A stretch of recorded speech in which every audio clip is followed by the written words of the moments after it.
Salut à tous, bienvenue mon retour sur ma chaîne, sur le canal de Cédric, en ce jeudi 27 février. Au sommaire du jour, Napoli-Inter, vous le savez, le choc entre le deuxième, le Napoli qui a perdu la place de leader le week-end dernier contre le nouveau leader. L'Inter a lieu ce samedi au stade Maradona à Naples donc.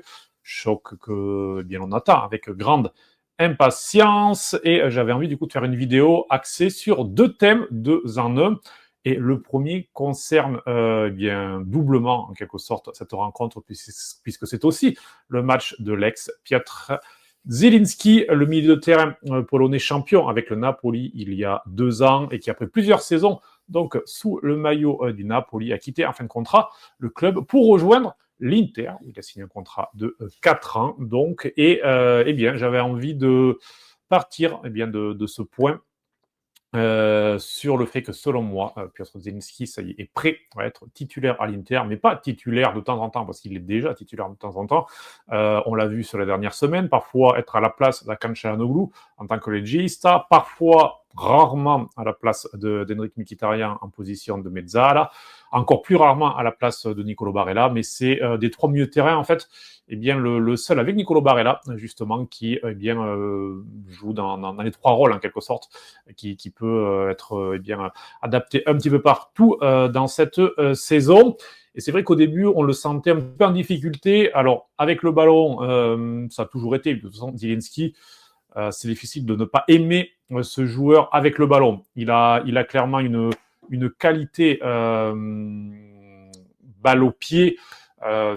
Certainement, c'est l'un des joueurs les plus techniques de Serie A depuis des années, et c'est même à l'Inter actuellement certainement le joueur le plus technique, en quelque sorte, le contrôle, le premier ballon, pied droit, pied gauche, cette façon de jouer dans les petits espaces, c'est difficile de reprocher quoi que ce soit. C'était plus sans le ballon, la difficulté pour Zielinski. On l'a vu contre la Juve, lorsqu'il a remplacé Çalhanoğlu dans ce rôle de regista, puisque aussi bien Çalha que Aslani à cette période-là était absent, donc il avait pris ce rôle-là. Avec le ballon, ça avait été les deux premiers buts de la Juve. Il était en partie responsable. Donc ça avait été un match vraiment très avec que des hauts et des bas, les deux pénaltys marqués, des erreurs défensives. Et c'est vrai qu'à ce moment-là, il n'était pas prêt au niveau des automatismes, mais aussi mentalement. C'est un secret pour personne qui ne veut pas jouer les Gista, même si selon moi, il a les qualités, les capacités. Ce sera à lui de voir si, à court ou à moyen terme, il change d'approche mentale. En tout cas, même selon moi, il est prêt aussi pour être titulaire à la place d'Henrich Mkhitaryan dans ce milieu à 3, puisque Henrich Mkhitaryan, c'est vrai, c'est le cerveau de l'équipe. Il n'y a pas de souci. Et si vous me connaissez, je suis l'un des plus grands admirateurs et défenseurs d'Henrich Mkhitaryan, et je comprends l'importance qu'il a pris au fur et à mesure dans le milieu de l'Inter et dans le jeu plus globalement de l'Inter avec le ballon, mais aussi et surtout sans ballon, cette façon d'équilibrer le milieu de terrain, cette façon de comme le dit Bastoni, de courir justement pour Bastoni et Di Marco en phase défensive, pour fermer les espaces, pour offrir des possibilités. Donc Henrich Mkhitaryan fait un gros travail de l'ombre. Et si on se concentre juste à suivre le ballon, en fait, on ne le voit pas. Parfois, on dit Mkhitaryan, bof. Et en fait, il fait un bon match. Malgré tout, depuis quelques semaines, après un début de saison compliqué, il était bien revenu. Mais depuis quelques semaines, il est tout de même en difficulté, Henrich Mkhitaryan. Et en ce moment, entre un Mkhitaryan qui est à 50-60% de ce que l'on peut avoir, et un Zielinski qui sûrement désormais est peut-être à 85-90%, pour moi, le ballottage est clairement ouvert. Alors, est-ce qu'il faut changer l'ordre tout de suite, je ne sais pas, ce sera bien sûr à Inzaghi de le faire. Mais je pense que Zielinski est désormais prêt, c'est-à-dire que mettre Zielinski à la place de Mkhitaryan, pour moi désormais tu ne perds plus et tu peux même gagner certaines choses. Tu joueras de façon différente, certes, puisque ce sont deux joueurs différents, mais ce sont deux joueurs intelligents et qui peuvent apporter vraiment des choses. Et pour moi, donc Zielinski doit devenir très clairement un co-titulaire réellement désormais, puisqu'il a été recruté avec cette étiquette-là de co-titulaire. Il a un salaire, il a un plus gros salaire qu'Henrich Mkhitaryan, par exemple, à Zielinski. Donc il a vraiment été recruté avec un contrat assez long, même s'il est trentenaire, dans cette optique-là, pour devenir titulaire progressivement. Et je pense qu'on est arrivé à ce moment-là, aussi en passant à la saison prochaine. Henrich Mkhitaryan, contrat jusqu'en 2026, certes, avec une possibilité de sortir du contrat, à voir si l'Inter voudra sortir du contrat, ou si c'est Mkhitaryan lui-même qui voudra aller vivre une dernière expérience ailleurs. Mais pour moi, Zielinski doit vraiment tout de suite en tout cas dans les prochaines semaines. Alors, est-ce que c'est à Naples? Parce que particulier pour lui, forcément, il va être accueilli là-bas avec des sifflets par rapport à la fin de l'aventure, les propos de Laurentiis, le fait qu'il soit parti en fin de contrat, tout ça, la fin d'aventure a été assez amère pour Piotr Zielinski avec le peuple napolitain, même si je pense qu'il y aura quand même un grand respect pour les belles saisons faites, mais les chances qu'il y ait des sifflets, qu'il y ait un côté émotif qui soit important. Donc c'est un peu à double tranchant, vous savez, l'ex qui revient, qui va être un petit peu chahuté, est-ce qu'il va s'en servir comme moteur et du coup être motivé, ou est-ce qu'au contraire, cette pression-là va lui peser sur les épaules et il va se retrouver bien en difficulté, à souffrir et à rater son match, à surjouer? C'est une vraie question, donc c'est un risque. Je pense de toute façon que Inzaghi mettra le 11 attendu sans changer. Par contre, contre Feyenoord, pour moi, Zielinski mériterait d'être titulaire.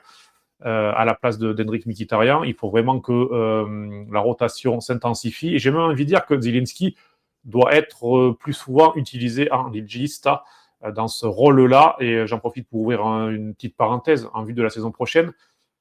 Hakan Çalhanoğlu vit très clairement sa plus mauvaise saison en tant que joueur de l'Inter. Il a eu des pépins physiques et il a un rendement, on va dire, moyen pour le moment. Et très clairement, par rapport à son salaire, par rapport à son contrat, en fin de saison, la question va se poser. Le conserver, le mettre sur le marché, être à l'écoute, le prolonger, tout va être ouvert pour choisir quoi faire de Çalhanoğlu. Moi, ça me fait un petit peu penser à Brozovic.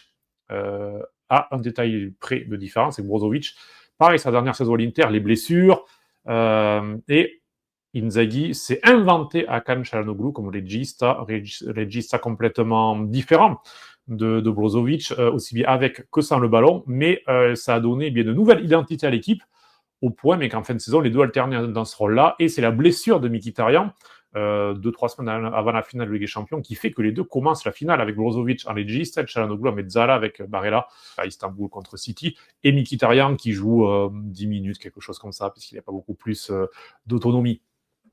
Là, la différence, c'est qu'effectivement, tu n'as pas encore le successeur déjà à la maison. Aslani, c'est un échec pour le moment, on l'a encore vu contre la Lazio, beaucoup de mauvais choix, trop de touches de balle, les sifflets du public, on sent que dès que le niveau s'élève un peu, Aslani, ça bloque malheureusement.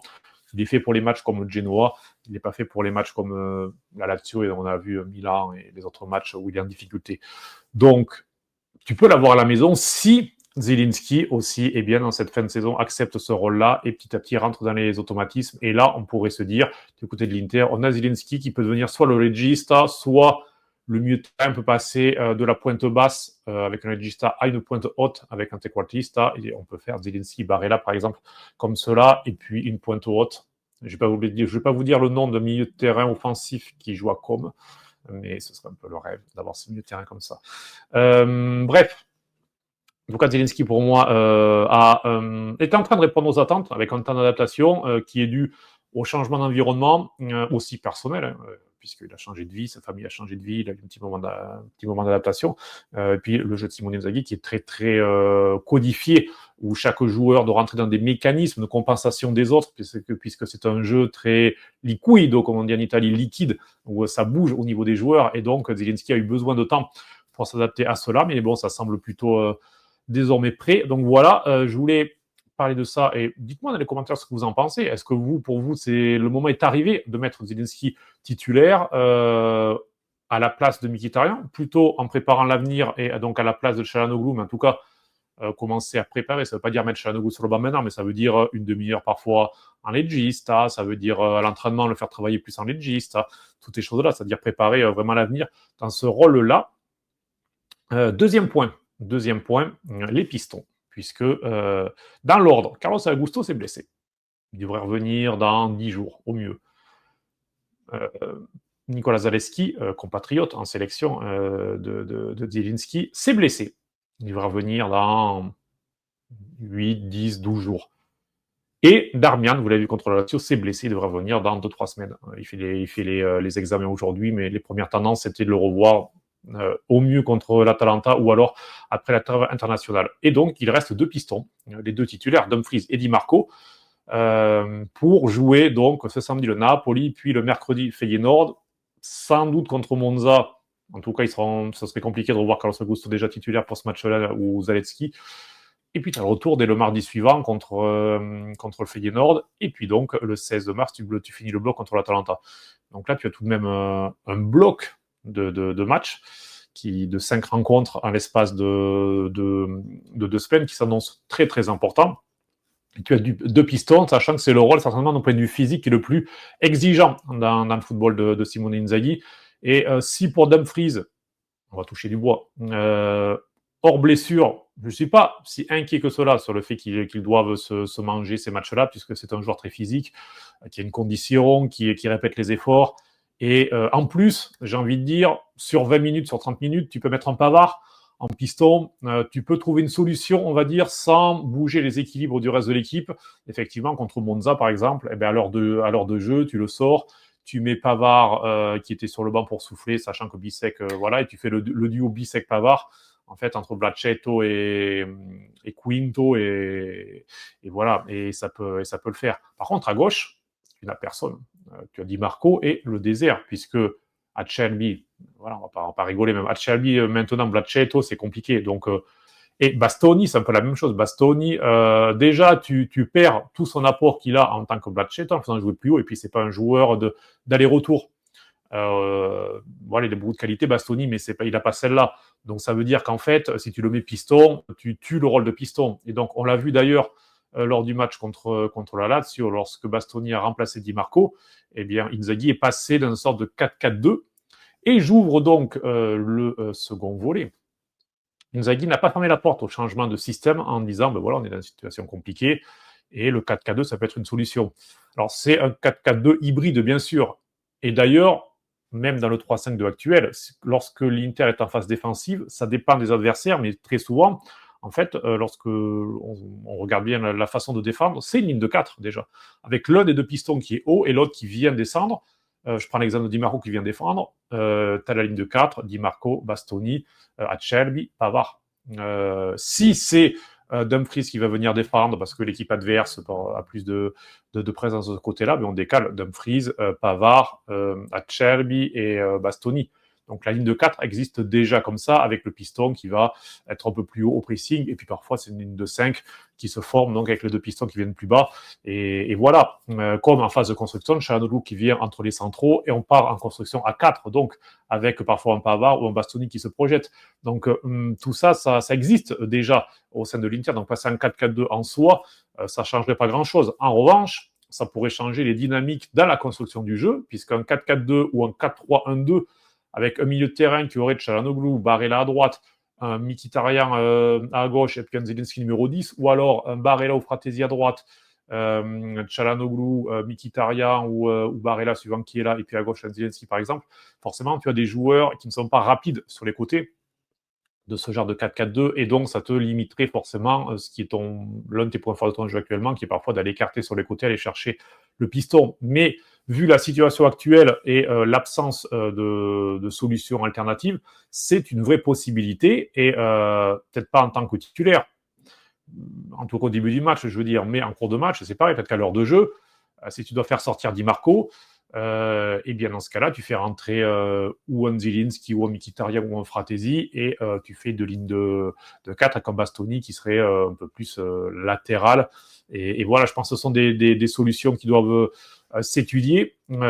Et puisque l'on parle de ligne de 4, de 4-3-2, 4-3-1-2, 4-4-2, il y a aussi la possibilité du 4-3-2-1, puisque ça touche le dernier petit point. Thuram donc est prêt, sera titulaire ce samedi, mais il n'aura pas sûrement 90 minutes d'autonomie. S'il joue 1 heure en fonction du scénario, soit tu feras entrer Arnautovic, qui est donc officiellement, et je pense qu'on est tous d'accord, le 3e attaquant de l'Inter. Je suis désolé, mais c'est une triste vérité, il faut l'accepter, puisque Taremi est un fantôme, voilà.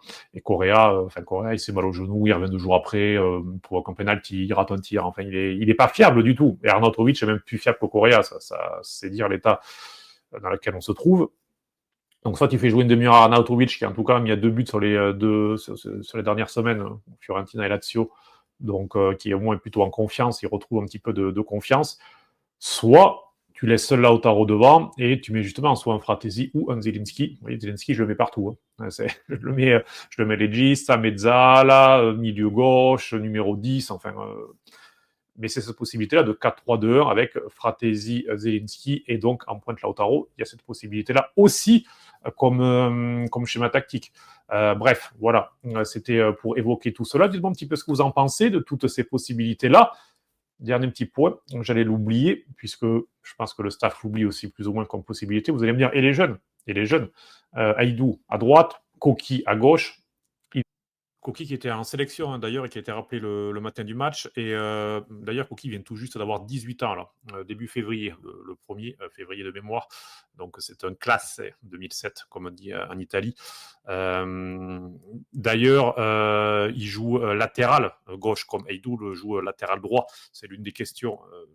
Interrogation, pourquoi est-ce que la Primavera bien de l'Inter ne joue pas en 3-5-2? Ça fait 6 ans que l'Inter joue en 3-5-2 désormais. Et la Primavera, elle joue en 4-2-3-1, en 4-3-3. C'était pareil avec, à l'époque avec Kivu d'ailleurs. C'est une grande interrogation. Et l'équipe U23 qui va être créée la saison prochaine, il faudra aussi sûrement s'interroger. Est-ce que c'est bien beau les résultats, et encore plus pour une Primavera, mais tu dois être là aussi pour former des joueurs qui sont prêts pour l'équipe première. Si Koki avait justement cette expérience de jouer piston et non pas latéral, parce que ce sont deux rôles différents. En Primavera, il joue avec devant lui un ailier. Ça peut être Keito, le Colombien par exemple. De Pieri joue plus à droite, ça peut arriver de jouer à gauche. Enfin voilà, c'est une grande interrogation. Bref. Moi, je regarde pas mal de matchs de la Primavera, certains au stade, certains à la télé, et il a un pied gauche exceptionnel. Je pense que Koki, au niveau technique, il n'y a pas de souci. S'il bosse bien, le garçon, je pense qu'on tient, allez, on va oser le dire, le futur Di Marco, s'il a vraiment un pied gauche dévastant. Le problème, c'est a priori de ce qui filtre au niveau du staff, c'est qu'il n'est pas prêt physiquement. Il n'est vraiment pas prêt. Donc, voilà, si vous voulez faire jouer 5-10 minutes en fin de match sur le 2-0, il n'y a pas de problème. Mais le mettre titulaire, a priori, ils sentent qu'il n'est pas prêt physiquement. Et donc, dans ce cas-là, ça annule cette possibilité-là. Et nous, c'est un peu la même chose de l'autre côté, il n'est pas prêt. Et donc, du coup, c'est avec les jeunes, en tout cas à l'heure actuelle. Est-ce que c'est un problème du staff ou est-ce que c'est un problème réel? On ne peut pas regarder un match de la Primavera et dire lui il est bon, on va le mettre entre les moins de 19 ans et la Serie A, il y a un tel fossé, enfin, surtout d'un point de vue physique, qu'un joueur qui est bon, mais surtout en Primavera, tu peux pas. Alors oui, tu as des autres clubs en Espagne notamment, ou en Angleterre qui lancent des jeunes et ça se passe très bien. Et je dis pas que si tu mets Koki, il va être catastrophique. Mais je comprends le doute d'un point de vue physique. Et de ne pas le brûler, donc à voir. À voir, j'espère que si les scénarios le permettent, pourquoi pas Monza par exemple, il aura malgré tout, pourquoi pas quelques minutes pour faire souffler Di Marco, sans aller donc dans des solutions trop alternatives du genre s'inventer un Fratesi piston ou des choses comme cela. Voilà pour cette vidéo, j'espère que ça vous a plu. On va se retrouver prochainement, que ce soit en vidéo, commentaires, questions, toujours. N'hésitez pas, toujours un plaisir de commenter, d'échanger avec vous. Sur mes réseaux sociaux aussi, abonnez-vous. Et puis nous, on se retrouve prochainement. Planto Calcio, Canal Inter, les podcasts, et puis des vidéos aussi très très prochainement. On se retrouve au mois de mars du coup. Ciao, ciao!